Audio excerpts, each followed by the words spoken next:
everybody, this is Doug Mystic Guy here. Just wanted to welcome you to turn 21 of our playthrough of Darkest Night. My guess is this is going to be our last turn.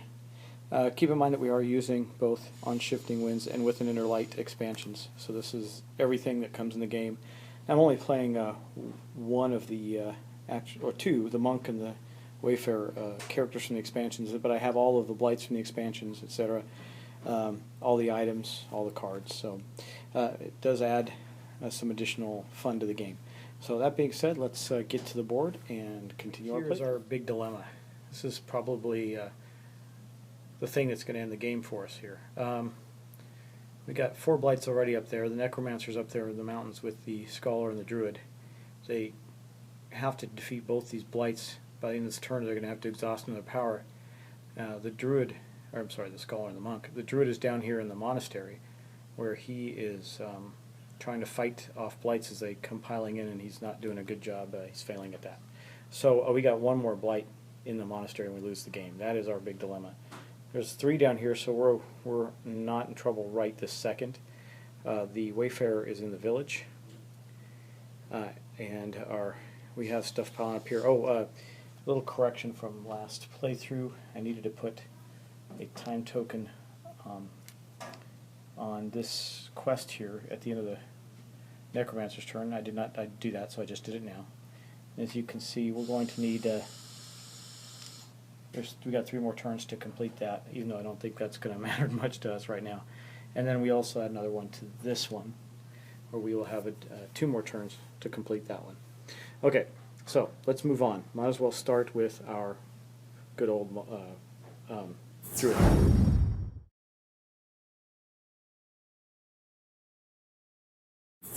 Here's the Druid. Now, his issue is that he is exhausted his animal companion, and he's not in wolf form. So, he doesn't have any extra dice to fight right now. If he waits another turn, we're almost guaranteed to lose unless we can kill 2 blights there and not have another one appear there, or another 2 appear there. But I don't know what choice he has. He's got to get back. I mean, he can pray there.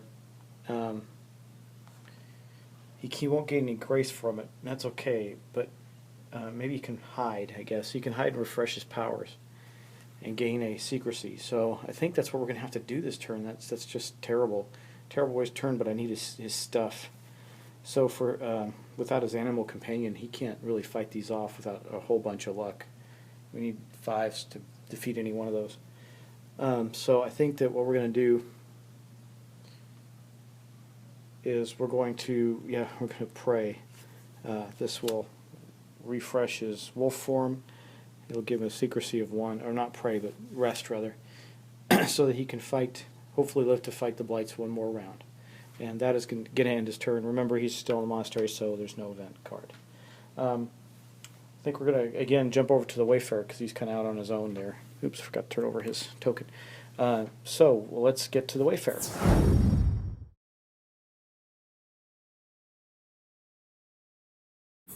Here we are at the Wayfarer. He's still got his Spirit of Discovery and Souvenirs active, but he needs to get his from the blue active.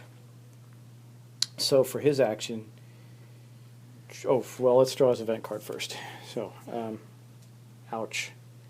That's pretty nasty. Got a demon. His secrecy is a 5, so that's a good thing. He just has a fearful demon. He's going to elude that, or evade that, with his In the Wind ability, which gives him 3 dice when he's by himself. So we're going to do that one.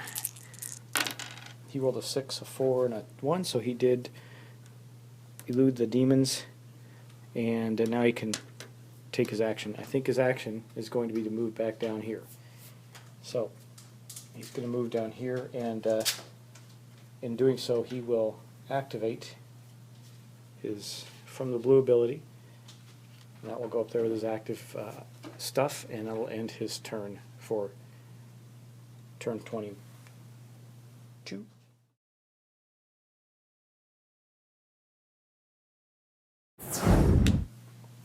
Okay, now let's go on to our Scholar.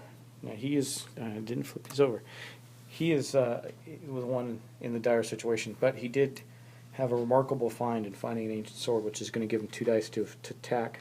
I mean, really, that's all he can do. He does have his preparation, so if he fails, and he also gets to add 1 to 1 dice with his fine weakness. So we're going to obviously use his tactic of fine weakness. There's no blight up there that's stopping him from doing that. He doesn't get any bonuses though, so he actually can't use his preparation. Okay, but he does get his tactic, and he does have an extra weight. He does not. Why does he not have the sword up there? Because corruption provides no bonuses. The sword is listed as a bonus. So he gets 1 die. He can enhance it with a 1 point, but he rolled a 6 anyway, so he destroyed the shroud, because that's all he can do, is destroy the shroud this turn. Wait a second. God, I got to remember to do this because it is important, especially up here. Okay, his secrecy is a whopping 1, so and it's going to go down to 0 after he defeated that blight. So that's going to allow the Necromancer to attack him. He's going to have to elude the Necromancer as well as the vampires.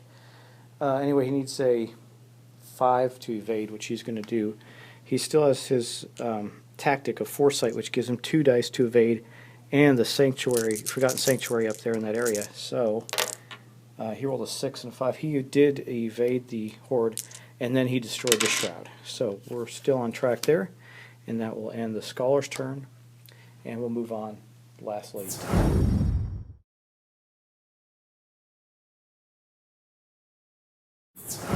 Let's start with drawing the monk's event. Alright, we got a raid. Count the blights in your location. Well, that would be 3. And so we lose 1.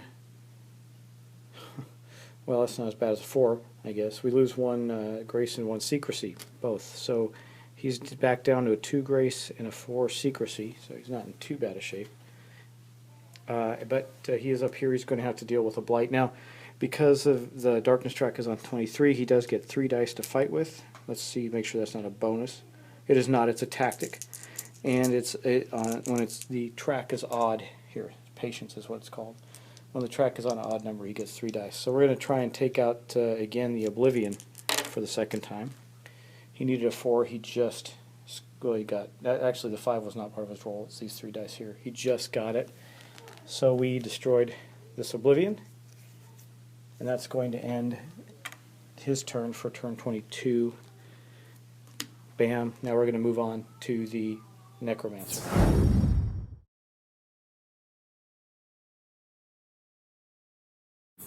High likelihood the Necromancer's not moving.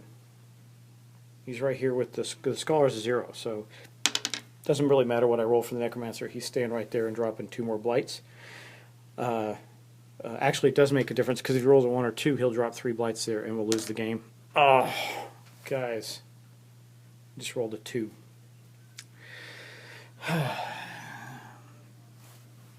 Man, I thought I could hold him off 1 more round and try and turn the tide. Create an extra blight when the movement die is a 1 or a 2. So here's how this scenario rolls out. The Scholar is a 0.